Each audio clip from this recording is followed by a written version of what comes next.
ದಿನ ಕರ್ನಾಟಕ ದಲಿತ ಸಂಘ ಸಮಿತಿ ತಮ್ಮಲ್ಲಿ ವಿನಂತಿ ಮಾಡ್ತಾ ಇರೋದೇನೆಂದರೆ, ಕರ್ನಾಟಕ ರಾಜ್ಯದಲ್ಲಿ ಸುಳ್ಳು ಜಾತಿ ಪ್ರಮಾಣ ಪತ್ರವನ್ನು ಗುಡಗ ಮತ್ತು ಬೇಡ ಜಂಗಮನ ಹೆಸರಿನಲ್ಲಿ ಶೈವ ಲಿಂಗಾಯತರು ಪಡ್ಕೊಂಡು ಆ ಶೈವ ಲಿಂಗಾಯತರು ಇಡೀ ಪರಿಶಿಷ್ಟ ಜಾತಿಯ ಮೀಸಲಾತಿಯನ್ನು ವಂಚನೆ ಮಾಡ್ತಾ ಇದ್ದಾರೆ.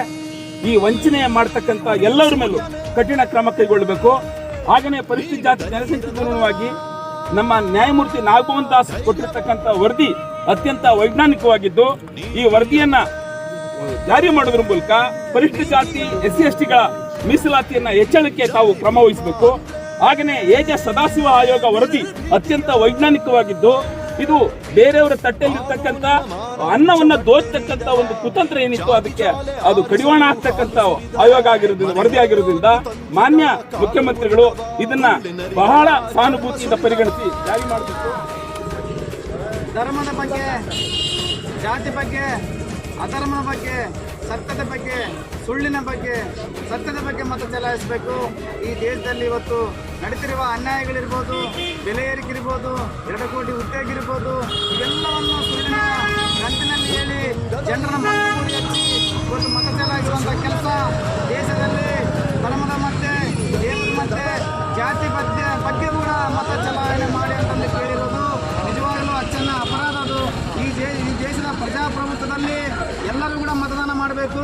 ನಿಜವಾಗ್ಲೂ ಇವತ್ತು ಪಕ್ಷದ ಗಾಳಿ ಕಾಂಗ್ರೆಸ್ ಪಕ್ಷಕ್ಕೆ ಜಾಸ್ತಿ ಒಲಿವಿರೋದ್ರಿಂದ ಇಲ್ಲಿ ಹೆಚ್ಚಿನ ಸಂಖ್ಯೆಯಲ್ಲಿ ತುಕಾರಾಂ ಪರ ಮತ ಚಲಾಯಿಸಿ ಜನಗಳ ಪ್ರಚಂಡ ಬಹುಮತದಿಂದ ಗೆಲ್ಲಿಸಿಕೊಡ್ಬೇಕಂತೇಳಿ ನಾನೆಲ್ಲ ಮತದಾರ ಬಂಧುಗಳಲ್ಲಿ ಯಾರೂ ಬಿಸಿಲು ಅನ್ನದೇ, ಗಾಳಿ ಅನ್ನದೇ ಬಂದು ಮತ ಚಲಾಯಿಸಬೇಕಂತೇಳಿ ಮತದಾರ ಪ್ರಭುಗಳಲ್ಲಿ ನಾನು ಕೇಳಿಕೊಳ್ತೇನೆ.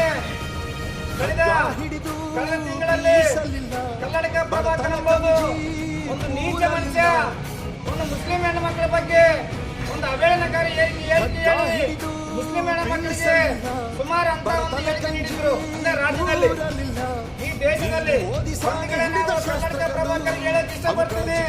ನಮ್ಮ ಹೆಣ್ಣುಮಕ್ಕಳು ಯಾರು, ಮುಸ್ಲಿಂ ಹೆಣ್ಣುಮಕ್ಕಳು ಯಾರು, ಈ ದೇಶದಲ್ಲಿ ಬಹುಜನ ಮೂಲ ನಿವಾಸಿಗಳಿರ್ಬೋದು, ಪ್ರತಿಯೊಂದು ಭಾರತೀಯ ಹೆಣ್ಣುಮಕ್ಕಳು ಕೂಡ ಒಂದು ಹೆಣ್ಣುಮಗಳಂತ ತಾವು ಗಮನಿಸಬೇಕಾಗಿತ್ತು. ಹೆಣ್ಣುಮಕ್ಕಳ ವಿರುದ್ಧ ನೀವು ಅವಹೇಳನಕಾರಿ ಹೇಳಿಕೆ. ಅದೇ ರೀತಿಯಾಗಿ ರಾಜ್ಯದಲ್ಲಿ ನಡೆಯುವಂತ ಘಟನೆಗಳು ನೋಡ್ತಾ ಇದ್ರೆ ಪ್ರತಿಯೊಬ್ಬರು ನಾನಾ ರೀತಿ ನ್ಯಾಯಾಲಯ ಇಡುತ್ತಿಲ್ಲದ ಮಾತನ್ನು ಹೇಳ್ತಾ ಇದ್ರೆ ಅದು ಎಲಿಬಿನ ಸಾಲಕ್ಕೆ ಹೆಂಗ್ ಬೇಕಾದ್ರೆ ಮಾತಾಡ್ತಂತೇಳಿ ನಾವು ಹೇಳೋದು ಸೂಕ್ತವಾದ ಇವತ್ತು ಮಾನ್ಯವಾದ ಆಸ್ಪತ್ರೆ ಕಾರಣ ಇದೇ ಕಾರಣ ನೋಡಿ. ಇವತ್ತು ನಾವು ಇಲ್ಲೊಂದು ಶೌಚಾಲಯವನ್ನು ಕಟ್ತಾರೆ. ಈ ಶೌಚಾಲಯದಲ್ಲಿ ಇವತ್ತು ಈ ಶೌಚಾಲಯ ನೀರೇ ಇವತ್ತು ಕುಡಿದು ನಮ್ಮವರು ಜೀವನ ಮಾಡಿ ಈ ನೀರೇ ನಮ್ಮವರಲ್ಲಿ ಇವತ್ತು ಆಸ್ಪತ್ರೆಗೆ ಅಡ್ಮಿಟ್ ಆಗಿರೋದು ಕಂಡು ಬರ್ತದೆ. ಹಾಗಾಗಿ ಇವತ್ತು ನಮ್ಮನ್ನು ಆಳುವ ಅಧಿಕಾರಿಗಳು, ನಗರಸಭಾ ಕಮಿಷನರ್ಗಳು, ಈಗ ನಮ್ಮನ್ನು ಆಳುವ ರಾಜಕಾರಣಿಗಳು ನೋಡಿ ಮತ್ತೆ ಇವತ್ತು ಇದೇ ಶೌಚಾಲಯ ನೀರು ಕುಡಿದು, ಈ ಶೌಚಾಲಯ ನೀರು ಕುಡಿದೇ ನಮ್ಮ ಜನ ಎಲ್ಲ ಇವತ್ತು ಆಸ್ಪತ್ರೆ ಪಾಲಾಗಿದ್ದಾರೆ ಅಲೆಮಾರಿಗಳು. ನಾವು ದಯಮಾಡಿ ತಮ್ಮ ಮಾಧ್ಯಮದ ಮುಖಾಂತರ ಕೇಳ್ತೀನಿ, ಶೌಚಾಲಯ ನೀರು ಕುಡಿಸ್ಬಾಡ್ರಿ. ಅಟ್ಲೀಸ್ಟ್ ನಮಗೆ ಡ್ಯಾಮ್ ತಲೆ ಮೇಲೆ ಇಟ್ಕೊಂಡು ಡ್ಯಾಮ್ ನೀರಾದರೆ ಕೊಡ್ರಿ. ಇಲ್ಲ ಡ್ಯಾಮ್ ನೀರು ಕೊಡೋಕ್ಕಾಗಲ್ಲ ಅಂದರೆ ಒಂದು ಅಟ್ಲೀಸ್ಟ್ ಸರ್ಕಾರದಿಂದ ಒಂದು ಬೋರ್ವೆಲ್ ಆದರೆ ಕೊಡ್ದು ಕೊಡ್ರಿ. ಆ ಬೋರ್ವೆಲ್ ಏನಾದ್ರೆ ನಮ್ಮ ಜೀವನ ಮಾಡ್ತಾರೆ ಸುಮ್ಮನೆ. ಈಗ 24ನೇ ಲೋಕಸಭಾ ಚುನಾವಣೆಯಲ್ಲಿ ಕಾಂಗ್ರೆಸ್ ಅಭ್ಯರ್ಥಿನಾಗಿ ರಾಜಶೇಖರ್ ಹಿಟ್ನಾಳ್ ಅವರು ದೀನ ದಲಿತರ, ಅಲೆಮಾರಿಗಳ ಪರ, ಬಡವರ ಪರ ಧ್ವನಿ ಎತ್ತಿರುವಂಥ ಒಬ್ಬ ಧೀಮಂತ ನಾಯಕ ಅಂದರೆ ತಪ್ಪಾಗಲಿಕ್ಕಿಲ್ಲ. ಒಬ್ಬ ಧೀಮಂತ ನಾಯಕನೇ. ಅವರ ತಮ್ಮ ಅಣ್ಣ ಇರ್ಬೋದು, ರಾಜಶೇಖರ್ ಹಿಟ್ನಾಳ್ ಇರ್ಬೋದು, ರಾಘಣ್ಣ ಹಿಟ್ನಾಳ್ ಇರ್ಬೋದು. ಅವರ ಅಪಾರವಾದ ತುಂಬ ಈ ಜಿಲ್ಲೆಯಲ್ಲಿ ಅವರು ಮಾಡಿದಂಥ ನಮ್ಮ ವೀರಶೈವ ಜಂಗಮರ ಎಲ್ಲ ತಹಸೀಲ್ದಾರಿಗೆ ಎಲ್ಲ ಡಿಸಿ ಪರಿಗಣಿಸಿ ಬಟ್ ಅದೆಲ್ಲ ಆಗಲ್ಲ. ಯಾರು ಎಲ್ಲ ಇದೀಗ ನಿಮ್ಗಂತೂ ನ್ಯಾಯ. ಈಗ ನೀವು ಸೆನ್ಸಸ್ ಮಾಡಬೇಕಾದಾಗ ಯಾವ್ಯಾವ ಜಿಲ್ಲೆಯಲ್ಲಿದ್ದೀಗ ಏನು ಎಲ್ಲ ಅಂತ ಒಂದಿಷ್ಟು ಗಮನಕ್ಕೆ ತಂದುಬಿಟ್ರೆ ಸೆನ್ಸಸ್ ಆಫೀಸರ್ಗಳಿಗೆ ನಾವು ಗಮನಕ್ಕೆ ತರ್ತೀವಿ.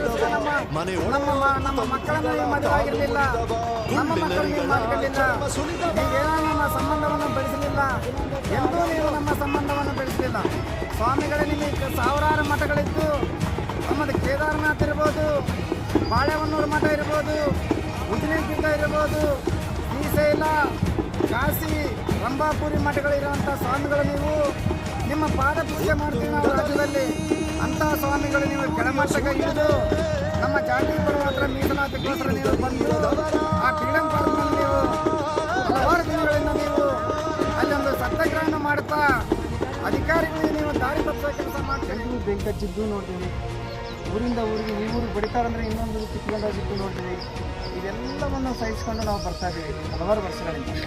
ಆದರೆ ನಮ್ಮದೇ ಆದ ಒಂದು ಊರು ಇಲ್ಲ, ಒಂದು ಕೇರಿ ಇಲ್ಲ, ನಮ್ಮದೇ ಆದ ಒಂದು ಅಡ್ರೆಸ್ ಇಲ್ಲ, ಅಡ್ರೆಸ್ ಇಲ್ಲ.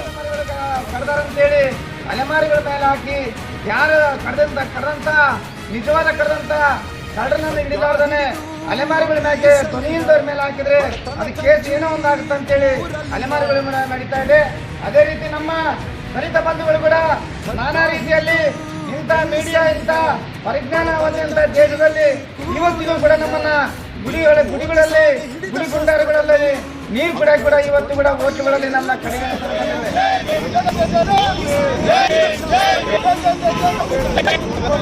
ಎಲ್ಲ ಮುಸುಕುಗಳು ಯೋಗವೆಂದು ಯೋಗ್ಯವೆಂದು ಅಸ್ಪೃಶ್ಯತೆ ಸಹಜವೆಂದು ವಾದಿಸುವ ಶಾಸ್ತ್ರ ಆಗ್ಬೇಕು, ಮತ್ತೆ ಶಿಕ್ಷೆ ಆಗ್ಬೇಕನ್ನೋದು ನಮ್ಮ ಇವತ್ತು ಕೊಲೆ ಮೇಲೆ ಒಂದು ಜಾತಿ ಮತಗಳೆಲ್ಲ ಹೇಗೆ ಸಮತೆಯೊಂದೆ ನಮ್ಮ ಧ್ಯೇಯ ಎಂದು ನೀನು ಹೇಳಿಕೊಟ್ಟ ನ್ಯಾಯ.